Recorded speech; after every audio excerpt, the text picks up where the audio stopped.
Hi guys, welcome back to my YouTube channel. Just ನಾವು ಕಾಂತಾರ ನೋಡಿ ಇವಾಗ ತಾನೇ ಮನೆಗೆ ಬಂದೆ. This is one of the best movie ಅಂತ ಹೇಳ್ಬೋದು. ನನ್ನ ಲೈಫಲ್ಲಿ ನಾನು ಫಸ್ಟ್ ಟೈಮ್ ನೋಡಿದಂತಹ ಒಂದು ಅದ್ಭುತವಾದಂತಹ ಮೂವಿ. ನಾನು ಅಂದ್ಕೊಂಡಿರಲಿಲ್ಲ ನನ್ನ ಯೂಟ್ಯೂಬ್ ಚಾನಲಲ್ಲಿ ನಾನೊಂದು ದಿನ ಮೂವಿನ ರಿವ್ಯೂ ಮಾಡ್ತೀನಿ ಅಂತ. This is the first time ನಾನು ಮೂವಿನ ನನ್ನ ಚಾನಲಲ್ಲಿ ರಿವ್ಯೂ ಮಾಡ್ತಾ ಇರೋದು, ಬಿಕಾಸ್ ಅಷ್ಟು ಚೆನ್ನಾಗಿದೆ. ಕಾಂತಾರ 1 ಇದ್ದು ನನ್ನ ಎಕ್ಸ್ಪೀರಿಯನ್ಸ್ನ ಅಥವಾ ಅದರ ಬಗ್ಗೆ ಒಂದು ಸ್ವಲ್ಪ ರಿವ್ಯೂನ ನಾನು ಮಾಡ್ತಾ ಇದ್ದೀನಿ. So let's get into the video.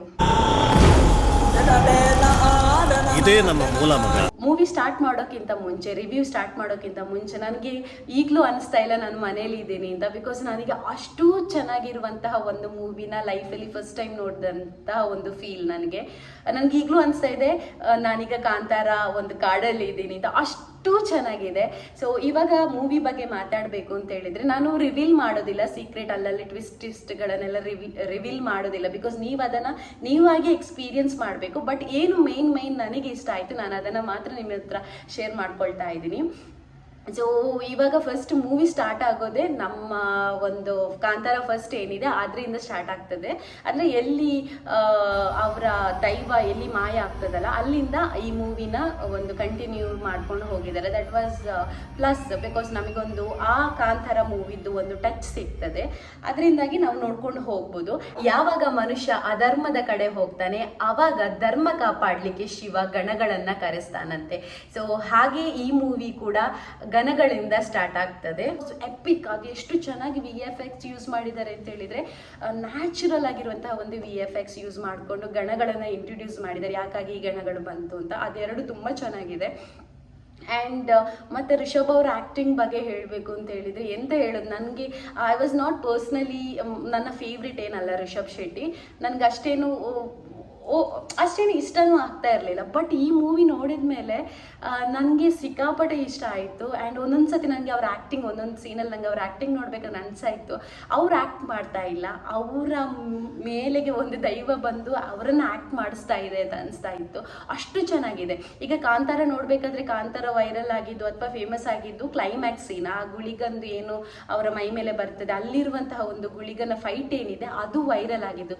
ಇದರಲ್ಲಿ ಒಂಥರ ದಸರಾ ಹಬ್ಬನೇ ನಮಗೆ. ಬಿಕಾಸ್ ಆ ಒಂದು ಗುಳಿಗನದೊಂದು ಫೈಟ್ ಇದರಲ್ಲೂ ಕೂಡ ಬರುತ್ತೆ ನಮಗೆ. ಆ ಒಂದರಲ್ಲಿ ಮೊದಲಿನ ಕಾಂತಾರದಲ್ಲಿ ಒಂದು ಗುಳಿಗನ್ ತೋರಿಸಿದ್ರೆ, ಕಾಂತಾರ 1ನಲ್ಲಿ ನಮಗೆ ವಿಭಿನ್ನವಾದಂತಹ ಗುಳಿಗನನ್ನು, ರಕ್ತ ಗುಳಿಗ ಆಗಿರ್ಬೋದು, ಸೊ ಈ ಥರದೊಂದು ಗುಳಿಗಗಳನ್ನೆಲ್ಲ ತೋರಿಸಿದ್ದಾರೆ. ಅದಂತೂ ತುಂಬ ಚೆನ್ನಾಗಿದೆ. ಅನ್ಎಕ್ಸ್ಪೆಕ್ಟೆಡ್ ಥಿಂಗ್ಸ್ಗಳನ್ನು ಇಲ್ಲಿ ನಾವು ನೋಡ್ಬೋದು. ಆ್ಯಂಡ್ ರಿಷಬ್ ಅವ್ರದ್ದು ಕಾಸ್ಟ್ಯೂಮ್ ಆಗಿರ್ಬೋದು, ರುಕ್ಮಿಣಿ ಅವ್ರದ್ದು ಕಾಸ್ಟ್ಯೂಮ್ ಆಗಿರ್ಬೋದು, ಇದನ್ನೆಲ್ಲ ಮಾಡಿದ್ದು ರಿಷಬ್ ಅವರ ವೈಫ್ ಪ್ರಗತಿ. ಅವ್ರು ಎಷ್ಟು ಡೀಟೇಲಿಂಗ್ ಆಗಿ ಮಾಡಿದ್ದಾರೆ ಅಂತ ಹೇಳಿದರೆ, ರುಕ್ಮಿಣಿಯನ್ನು ಎಷ್ಟು ಚೆಂದ ತೋರಿಸಿದ್ದಾರೆ ಅಂತ ಹೇಳಿದರೆ ಅವ್ರು ರಾಣಿ ಥರನೇ ಇದ್ದಾರೆ. ನನಗೆ ಅನುಷ್ಕಾ ಶೆಟ್ಟಿ ಮೇಲೆ ಒಂದು ಒಪಿನಿಯನ್ ಇತ್ತು, ಅವ್ರು ಯಾವುದೇ ಹಾಕಿದ್ರು ಅವರು ಅಂತ ರಾಣಿ ಥರ ಕಾಣಿಸ್ತಾ ಇದ್ರು. ಅನುಷ್ಕಾ ಶೆಟ್ಟಿ ಆದಮೇಲೆ ನನಗೆ ರುಕ್ಮಿಣಿ ಅವರೇ ಒಂದು ರಾಣಿ ಥರ ಕಂಡದಂದರೆ ಅಷ್ಟು ಚೆನ್ನಾಗಿ ಕ್ಯಾರೆಕ್ಟರ್ನ ಕ್ಯಾರಿ ಮಾಡಿದ ಆಗಿರ್ಬೋದು, ಪರ್ಫಾರ್ಮೆನ್ಸ್ ಆಗಿರ್ಬೋದು, ಆ್ಯಕ್ಟಿಂಗ್ ಆಗಿರ್ಬೋದು, ಎಲ್ಲನೂ ಸೂಪರ್ಬ್ ಆಗಿತ್ತು. ಆ್ಯಂಡ್ ಇದರಲ್ಲಿ ಸೆಟ್ ಬಗ್ಗೆ ಮಾತಾಡಲೇಬೇಕು. ಬಿಕಾಸ್ ನಿಮಗೆ ಎಂಟೈರ್ ಕಾಂತಾರದಲ್ಲಿ ಅವರು ಹಾಕಿದಂತಹ ಸೆಟ್ ಇದೆಯಲ್ವ, ದಟ್ ಈಸ್ ಐ ಥಿಂಕ್ ಅದು ಎಷ್ಟೋ ಕ್ರೋರ್ ಮೇಲೆ ಆಗಿರ್ಬೋದು. ಆ ಸೆಟ್ ಎಷ್ಟು ಅಂತ ಹೇಳಿದರೆ ಪ್ರತಿ ಒಂದು ಇಂಚು ಕೂಡ ನೋಡ್ಕೊಂಡು ಮಾಡಿದ್ದಾರೆ. ತುಂಬಾ ಚೆನ್ನಾಗಿದೆ ಸೆಟ್. ನಿಮಗೆ ನೋಡಬೇಕಾದ್ರೇ ಯು ಕ್ಯಾನ್ ಫೀಲ್ ದ್ಯಾಟ್ ನೀವು ಅಲ್ಲಿ ಇದ್ದೀರಾ ಅಂತ. ಅಷ್ಟು ಚೆನ್ನಾಗಿರುವಂತಹ ಸೆಟ್ಗಳನ್ನು ಹಾಕಿದ್ದಾರೆ. ಆ್ಯಂಡ್ ಅದರಲ್ಲೊಂದು ಸೀನ್ ಇದೆ ರಥದಲ್ಲಿ ಹೋಗೋದು. ಅದು ಹೇಗಿದೆ ಅಂತ ಹೇಳಿದರೆ ಲೈಕ್ ಸೀರಿಯಸ್ ಆಗಿರುವಂತಹ ಒಂದು ಫೈಟ್, ಅದರ ಒಳಗೆ ಕಾಮಿಡಿ ಕೂಡ ಇದೆ. ಆ ಒಂದು ಸೀನ್ ನನಗೆ ನೋಡಬೇಕಾದ್ರೆ ಅದರಲ್ಲೊಂದು ಸೀನ್ ಇದೆ, ಹೀಗೆ ರಿಷಬ್ ಶೆಟ್ಟಿ ಹಗ್ಗದಲ್ಲಿ ನೇತಾಡ್ಕೊಂಡು ಹೋಗಿ ಎಲ್ರಿಗೊಂದು ಮೆಟ್ಕೊಂಡು ಬರುವಂತಹ ಒಂದು ಸೀನ್ ಇದೆ, ಫೈಟ್ ಇದೆ. ಅದಂತೂ ತುಂಬಾ ಚೆನ್ನಾಗಿ ಕಾಣಿಸ್ತಾ ಇತ್ತು ಅದರಲ್ಲಿ. ಆ್ಯಂಡ್ ನಂಗೆ ಅದನ್ನು ನೋಡಬೇಕಾದ್ರೆ ಒಂಥರ ಬಾಹುಬಲಿ ಫೀಲ್ ಕೊಡ್ತು. ಅಂದರೆ ನಾನು ಕಂಪೇರ್ ಮಾಡ್ತಾ ಇಲ್ಲ ಕಾಂತಾರ ಆ್ಯಂಡ್ ಬಾಹುಬಲಿ, ಬಟ್ ನನಗೆ ಫೀಲ್ ಏನಾಯಿತು ಅಂತ ಹೇಳಿದರೆ, ನಂಗೆ ಒಂದು ಸತಿ ಬಾಹುಬಲಿ ಸೆಟ್ ನೋಡಿದಾಗ ಅನಿಸ್ತು. ಸೆಟ್ ಅಂತಲ್ಲ, ಲೈಕ್ ಒಂದು ಕೈಂಡ್ ಆಫ್ ಒಂದು ಏನು ಹೇಳ್ತಾರೆ, ಒಂದು ವಿಜುವಲ್ ಇದೆಯಲ್ಲ ಆ ಥರ ಒಂದು ಏನು ಹೇಳ್ತಾರೆ, ನನಗೆ ವರ್ಡ್ ಸಿಗ್ತಾ ಇಲ್ಲ, ಒಂಥರ ಆ ಥರ ಫೀಲ್ ಆಯಿತು ಬಾಹುಬಲಿ ಮೂವಿನ ನೋಡಿದಾಗ ಅನಿಸ್ತು ಆ ಒಂದು ಸೀನ್ ಮಾತ್ರ. ಬಟ್ ಎಲ್ಲನೂ ಅಷ್ಟೇ ತುಂಬ ಚೆನ್ನಾಗಿತ್ತು. ಇದರಲ್ಲಿ ಏನಿಲ್ಲ, ಕಾಂತಾರದಲ್ಲಿ ನಾವು ಎಷ್ಟು ಕಾಮಿಡಿ ನೋಡಿದ್ದೀವಿ ಅದರಷ್ಟೇ ಕಾಮಿಡಿ ಕಾಂತಾರ ಒನ್ನಲ್ಲಿ ಇದೆ. ಕಾಂತಾರ ಒನ್ನಲ್ಲಿ ಕಾಮಿಡಿಗೆ ನವೀನ್ ಪಾಟೀಲ್ ಆಗಿರ್ಬೋದು, ಅವರ ಮಗ ಮಾಡಿ ರಾಕೇಶ್ ಆಗಿರ್ಬೋದು. ಅನ್ಫಾರ್ಚುನೇಟ್ಲಿ ನಾವು ಅವ್ರನ್ನ ಮಿಸ್ ಮಾಡ್ಕೊಳ್ತೀವಿ ಈಗ ರಾಕೇಶ್ ಅವ್ರನ್ನ. ಬಟ್ ಐ ಥಿಂಕ್ ಅವ್ರು ಇರ್ತಿದ್ರೆ ರಿಷಬ್ ಅವರು ರಾಕೇಶ್ನ ಎಲ್ಲ ಮೂವಿಯಲ್ಲೂ ಹಾಕ್ತಾ ಇದ್ರು ಅಂತ ಅನ್ಕೊಳ್ತೀನಿ. ಬಿಕಾಸ್ ಅಷ್ಟು ಚೆನ್ನಾಗಿ ಆ್ಯಕ್ಟ್ ಮಾಡಿದ್ದಾರೆ ರಾಕೇಶ್ ಅವರು. ಆಮೇಲೆ ಪ್ರಕಾಶ್ ತುಮ್ಮಿನಾಡ್ ಆಗಿರ್ಬೋದು, ಪ್ರಮೋದ್ ಶೆಟ್ಟಿ ಆಗಿರ್ಬೋದು, ಎಲ್ಲರೂ ಅಷ್ಟೇ ಎಷ್ಟು ಚೆನ್ನಾಗಿ ಮಾಡಿದ್ದಾರೆ. ಅಂತ ಕೆಲವೊಂದು ಕ್ಯಾರೆಕ್ಟ್ರಲ್ಲಿ ಅಚ್ಯುತ್ ಕೂಡ ಬಂದು ಹೋಗ್ತಾರೆ, ಗೊತ್ತಾಗೋದಿಲ್ಲ ನಮಗೆ ಅದು ಅಚ್ಯುತ್ ಅಂತ, ಬಟ್ ಅಚ್ಯುತ್ ಕೂಡ ಇದ್ದಾರೆ ಈ ಮೂವಿಯಲ್ಲಿ. ತುಂಬ ಚೆನ್ನಾಗಿ ಮಾಡಿದ್ದಾರೆ ಆಯಿತಾ. ಒಬ್ರಿಗಿಂತ ಒಬ್ಬರು, ತುಳುವಲ್ಲಿ ಹೇಳ್ತಾರೆ ಒರಿಯಾಡ್ದವ್ರು ಅಸಲ್ ಅಂತ, ಹಾಗೆ ಒಬ್ರಿಗಿಂತ ಒಬ್ಬರು ತುಂಬ ಚೆನ್ನಾಗಿ ಆ್ಯಕ್ಟ್ ಮಾಡಿದ್ದಾರೆ.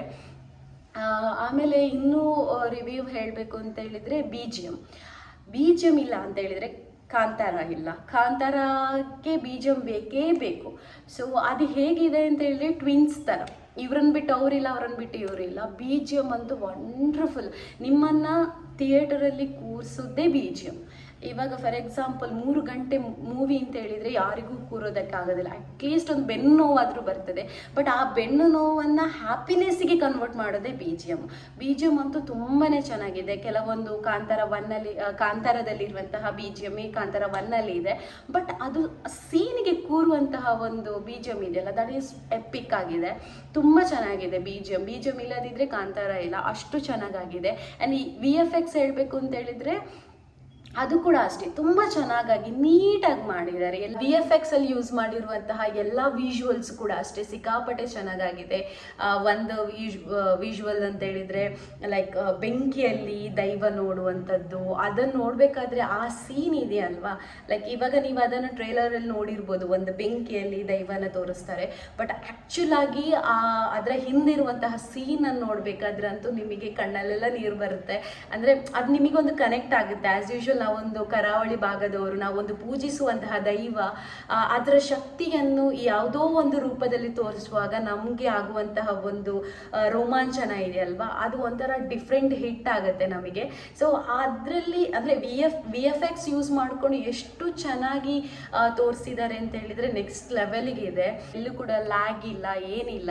ಆ್ಯಂಡ್ ನನಗೆ ಈಗ ಅನಿಸ್ತಾ ಇದೆ, ಅದು ಯಾರೋ ಹೇಳ್ತಾ ಇದ್ರಲ್ಲ ಕನ್ನಡದವರಿಗೆ ಮೂವಿ ಮಾಡಲಿಕ್ಕೆ ಗೊತ್ತಿಲ್ಲ ಅಂತ. ನಾನು ಹೇಳ್ತಾ ಇದ್ದೀನಿ, ಬಾರ ಥಿಯೇಟರಿಗೆ ಬಾರ, ಕಾಂತಾರ ನೋಡ, ಅಷ್ಟು ಚೆನ್ನಾಗಿದೆ. ನೀವು ಹೇಗೆ ಹೇಳ್ತೀರಾ ಕನ್ನಡದವರಿಗೆ ಮೂವಿ ತೆಗಿಲಿಕ್ಕೆ ಬರೋದಿಲ್ಲ ಅಂತ, ಅಷ್ಟೂ ಚೆನ್ನಾಗಿರುವಂತಹ ಒಂದು ಕಾಂತಾರ ಮೂವಿ ನನಗಂತೂ ತುಂಬಾ ಇಷ್ಟ ಆಯಿತು. ಕಾಂತಾರದಲ್ಲಿ ಫಸ್ಟಿಗೆ ನಮಗೆ ಹಂದಿ ರೂಪದಲ್ಲಿ ದೈವ ಬರುವುದನ್ನು ತೋರಿಸ್ತಾರೆ. ಬಟ್ ಇದರಲ್ಲಿ ಏನು ಅಂತ ಹೇಳಿದರೆ ಟೈಗರ್ನ ಒಂದು ತೋರಿಸ್ತಾರೆ. ಆ ಟೈಗರ್ನ ಯಾಕೆ ತೋರಿಸ್ತಿದ್ದಾರೆ ಅಂತ ನಿಮಗೆ ಗೊತ್ತಾಗಬೇಕು ಅಂತ ಹೇಳಿದರೆ ನೀವು ಕ್ಲೈಮ್ಯಾಕ್ಸ್ ತನಕ ವೆಯ್ಟ್ ಮಾಡಬೇಕು. ಬಿಕಾಸ್ ನನಗೂ ಒಂದು ಡೌಟ್ ಇತ್ತು, ಕಾಂತಾರದಲ್ಲಿ ಹಂದಿನ ತೋರಿಸ್ತಾ ಇದ್ರು, ಪಂಜುರ್ಲಿ ದೈವನ್ನ ಫೋಕಸ್ ಮಾಡ್ಕೊಂಡು ತೋರಿಸ್ತಾ ಇದ್ರು, ಬಟ್ ಇದರಲ್ಲಿ ಯಾಕೆ ಟೈಗರ್ನ ಯೂಸ್ ಮಾಡಿದ್ದಾರೆ ಅಂತ. ಬಟ್ ಅದು ಆ ಕ್ಲೈಮ್ಯಾಕ್ಸ್ ಇದೆಯಲ್ವಾ, that you have to experience that. ಆ ಕ್ಲೈಮ್ಯಾಕ್ಸ್ಗೆ ನಿಮಗೆ ಈ ಟೈಗರಿಗೂ ಒಂದು ಲಿಂಕ್ ಇರುತ್ತೆ. ಕ್ಲೈಮ್ಯಾಕ್ಸ್ ಇಷ್ಟೆಲ್ಲ ಮಾತಾಡಿ ನನಗೆ ರಿವ್ಯೂ ಮಾಡಿ, ನಾನು ಕ್ಲೈಮ್ಯಾಕ್ಸ್ ಹತ್ರನೇ ಹೋಗಿಲ್ಲ, ಅದನ್ನ ಟಚ್ಚೇ ಮಾಡಿಲ್ಲ. ಕ್ಲೈಮ್ಯಾಕ್ಸ್ ಇದೆಯಲ್ವಾ, ನಮಗೆ ಕಾಂತಾರದಲ್ಲಿ ಕ್ಲೈಮ್ಯಾಕ್ಸ್ ಹೇಗಿದೆ, ಒಂದು ಗುಳಿಗ ಬರೋದಾಗಿರ್ಬೋದು, ಗುಳಿಗನ ಫೈಟ್ ಆಗಿರ್ಬೋದು. ಈ ಗುಳಿಗನ ಫೈಟ್ ಕಾಂತಾರ ಒನ್ನಲ್ಲಿ ಕೂಡ ಉಂಟು. ಹೇಗೆ ಅಂತ ಹೇಳಿದರೆ ರಾಜನ ಒಂದು ಸೀನಲ್ಲಿ ಗುಳಿಗ ಬರೋದು, ಆ ಗುಳಿಗ ಬರೋದು ಉಂಟಲ್ಲ, ಒಂದು ಬಾವಿಯಿಂದ ಅದರದೊಂದು ದೈವದ್ದೊಂದು ಇದು ಎನರ್ಜಿ ಬರೋದು, ಪಾಸ್ ಆಗೋದು ಉಂಟಲ್ಲ, ಅದು ಅಂತೂ ಸೂಪರಾಗಿ ಮಾಡಿದ್ದಾರೆ. ಅಲ್ಲಿ ಗುಳಿಗಂದು ಟೈಪ್ ಆಫ್ ಗುಳಿಗಂದಿರೋದು. ಆಮೇಲೆ ಕ್ಲೈಮ್ಯಾಕ್ಸ್ ಅದು ಹೇಗಿದೆ ಅಂತ ಹೇಳಿದರೆ, ಇದರಲ್ಲಿ ಒಬ್ಬರು ನಾವು ಯಾರನ್ನ ಒಳ್ಳೆಯವರು ಅಂತ ಅಂದ್ಕೊಂಡು ಈ ಮೂವಿನ ನೋಡ್ತಾ ಇರ್ತೀವಿ, ಅವರು ವಿಲನ್ ಆಗಿ ಕನ್ವರ್ಟ್ ಆದಾಗ ದೇರ್ ಲೈಕ್ ಒಂದು ಡೈಲಾಗ್ ಇರ್ತದೆ. ಅಂದರೆ ಹೇಗೆ ಅಂತ ಹೇಳಿದರೆ, ಸೃಷ್ಟಿಸಿದ ಅಂದರೆ ಹೆಣ್ಣು ಅಂತ ಹೇಳೋದು ಒಂದು ಸೃಷ್ಟಿಯಲ್ಲಿ ಬರುವಂಥವಳು, ಇವಳನ್ನು ಒಂದು ಗಂಡಸ್ ಅಂದರೆ ಗುಳಿಗ ಹೇಗೆ ಕೊಲ್ತಾನೆ ಅಂತ ಹೇಳುವಾಗ ಆ ಗುಳಿಗನ ಮೈಯಲ್ಲಿ ಇನ್ನೊಂದು ರೂಪ ಬರ್ತದೆ. I don't want to disclose that, ಅದು ಯಾವ ರೂಪ ಅಂತ, ಅದನ್ನು ನೀವು ಥಿಯೇಟ್ರಲ್ಲಿ ಹೋಗಿಯೇ ಎಕ್ಸ್ಪೀರಿಯನ್ಸ್ ಮಾಡಬೇಕು. ಆ ರೂಪ ಇದೆಯಲ್ಲ, ನಾನು ಎಕ್ಸ್ಪೆಕ್ಟೇ ಮಾಡಿಲ್ಲ ಆ ಥರದೊಂದು ಕ್ಲೈಮ್ಯಾಕ್ಸ್ ಬರುತ್ತೆ ಅಂತ. ಆ ಕ್ಲೈಮ್ಯಾಕ್ಸ್ ಮಾತ್ರ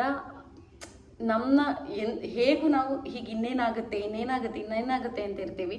ಬಟ್ ಆ ಕ್ಲೈಮ್ಯಾಕ್ಸ್ ಬಂದಾಗಂತೂ ನಾವು ಒಂದು ಪೀಕಿಗೆ ಹೋಗ್ತೀವಿ ಆಯಿತಾ, ಅಷ್ಟು ಚೆನ್ನಾಗಿರುವಂತಹ ಒಂದು ಕ್ಲೈಮ್ಯಾಕ್ಸ್. ನನಗೆ ಸಿಕ್ಕಾಪಟ್ಟೆ ಇಷ್ಟ ಆಯಿತು. ನಾನು ಕೇಳ್ತಾ ಇರೋದು ಒಂದೇ, ವಿಡಿಯೋ ಲೈಕ್ ನನಗೆ ಇದರಲ್ಲಿ ಮಿಡ್ಲಲ್ಲಿ ವೀಡಿಯೋದೆಲ್ಲ ಹಾಕಿರ್ತೀನಿ, ಬಿಕಾಸ್ ಅದು ನಮಗೆ ಆಲ್ರೆಡಿ ಟ್ರೈಲರಲ್ಲಿ ಕೊಟ್ಟಿರ್ತಾರೆ, ಅದನ್ನು ನಾನು ಹಾಕಿರ್ತೀನಿ. But I don't want to disclose all the twist. ನೀವು ಹೋಗಿ ಎಕ್ಸ್ಪೀರಿಯನ್ಸ್ ಮಾಡಿದ್ರೇ ನಿಮಗೆ ಗೊತ್ತಾಗುತ್ತೆ. ಸೊ ಐ ಹೋಪ್ ನಿಮಗೆ ನನ್ನ ಈ ರಿವ್ಯೂ ಒಂದು 10% ಅಷ್ಟಾದರೂ ರೀಚ್ ಆಗಿರುತ್ತೆ ಅಂತ. ಸೊ ನನ್ನ ಕಡೆಯಿಂದ ನಾನು ಎಲ್ರಿಗೂ ಹೇಳೋದು ಒಂದೇ, ಎಲ್ಲರೂ ಥಿಯೇಟರಿಗೆ ಹೋಗಿ ಮೂವಿನ ನೋಡಿ. ನಮ್ಮ ಅವ್ರನ್ನ ನಾವು ಸಪೋರ್ಟ್ ಮಾಡದೆ ಇನ್ಯಾರು ಸಪೋರ್ಟ್ ಮಾಡ್ತಾರಲ್ವಾ. ಸೊ ಐ ಹೋಪ್ ನಿಮಗೆ ಇಷ್ಟ ಆಗಿರುತ್ತೆ ಅಂತ. ಇಷ್ಟ ಆದರೆ ಪ್ಲೀಸ್ ಲೈಕ್ ಮಾಡಿ, ಶೇರ್ ಮಾಡಿ ಆ್ಯಂಡ್ ಸಬ್ಸ್ಕ್ರೈಬ್ ಮಾಡಿ. ಬಾಯ್.